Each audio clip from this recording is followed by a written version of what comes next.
example, serve wholeheartedly, and love deeply. I see the fruits of their labor, and I thank them for bringing me to where I am today. This summer, I had the privilege of taking Class 401, which is about my story in God's story and my mission in God's mission. I believe it was God's perfect timing because it was full of wonderful surprises. Pastor Sang would be teaching the class again after 3 years, and I would be taking it alongside my dear friends, now my Class 401 besties, Chanel and Joanne.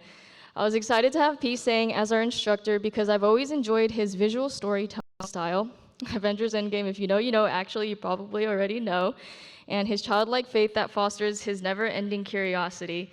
I struggled to write my testimony for the last class and was pressured by everyone leaving, so I rushed to turn in what I had, which was barely half a page. I apologized to P. Sang because what I had written did not do the class any justice. I needed time to reflect and process all that I had learned. He said to send my testimony over email by the following Friday. Little did I know he was going to ask me to share that testimony. Maybe that's the consequence, or I mean the blessing of getting an extension. I low-key almost asked for another one when he emailed me on that Thursday and said, "I'm still waiting on your testimony, haha." Thank you, P. Sang, for the extension and for giving me the blessing to share my testimony today. This class taught us the fundamentals of the gospel, how sin was brought into this world, and how Jesus redeemed us from our brokenness. I discovered the 3 circles for the first time, and it was another visual that aided in my deepened understanding. We chose to go our own way to leave God's perfect design, aka sin, leading into brokenness. We enter a constant cycle of trying to get out of brokenness on our own, but because of God's great love for us, He provided the only way out through His Son, Jesus. I remember practicing the 3 circles out loud with Chanel, and I kept trying to follow a script in my head, but it was different every single time. It genuinely felt unnatural and uncomfortable, and I kept apologizing for the awkward pauses. I felt like I wasn't ready to share the gospel using the 3 circles, especially because it would be my first time. But God was honestly just trying to tell me to stop being so rigid because He was going to use my story no matter what. I was so focused on my head knowledge that I disregarded my heart knowledge. In the end, God gave me a precious opportunity to share the gospel with my friend, and it was one of the most impactful conversations I've ever had. I thought I was going to be done after giving a brief overview of the gospel, but she initiated further discussion as she summarized the 3 circles much better than I could have ever done, and asked reflective questions. What I thought would be just 5 minutes turned into an hour, and a homework assignment that was beyond the mundane. I remember the first question she asked was, "What does it mean to fully surrender?" And in my head, I was like, I am surrendering this very moment up to God right now because this was not a part of my script. Seriously though, surrendering the conversation allowed us to understand each other on a deeper level without any burden or expectations. My intention was to not try and change her beliefs, but to make an announcement, share my testimony, and hopefully plant a seed in her heart.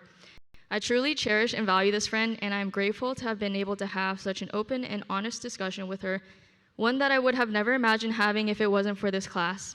I know God will continue to work in immeasurable ways. And this class once again highlighted the importance of relationships. The so-called law that we follow, the X factor that we have, is the Holy Spirit. We are meant to walk by the Spirit. The Spirit helps us and guides us, and the Spirit dwells in our hearts and it changes us. In my daily life, I have practiced the simple act of calling on the Holy Spirit, and I can see it profoundly transforming my heart and mind and my relationships with God, my house church, friends, family, pastors. I'm grateful not only to have these relationships, but to have these connections. I can see it in the relationship I have with my house church. It's a blessing to weep and rejoice with them and roast each other, gently for the most part, all with love. Every single Friday is life-giving. I can see it in the relationship I have with my friends. It's a blessing to be able to show grace, respect, and compassion for one another, especially when it comes to navigating difficult conversations. I can see it in the relationship I have with my grandma. It's a blessing to hear her boldly express her love for me, even while sick on a hospital bed. And I can see it in the relationship I have with Pastor Eric. It's a blessing to be able to go into his office, ask him to assess my push-up form, somehow have him turn it into a contest, and lastly tell me my form was awful. But I can accept it all with a joyful, grateful, and humble heart. It's a blessing to be blessed in these ways, and I as well am blessed to be a blessing. In a world that is full of brokenness, there is so much beauty. I am overwhelmed with gratitude because of God's overflowing love. So we all have a choice. Will you choose life or death? Will you choose to trust God even when your order gets messed up? Will you choose to pursue God's mission? Will you choose to take this class? Honestly, I urge you to take this class. And thank you, P. Sang, for all the amazing learning lessons. And thank you, everyone, for listening. Let's continue to persevere and press on until God's kingdom comes on earth as it is in heaven. Thank you.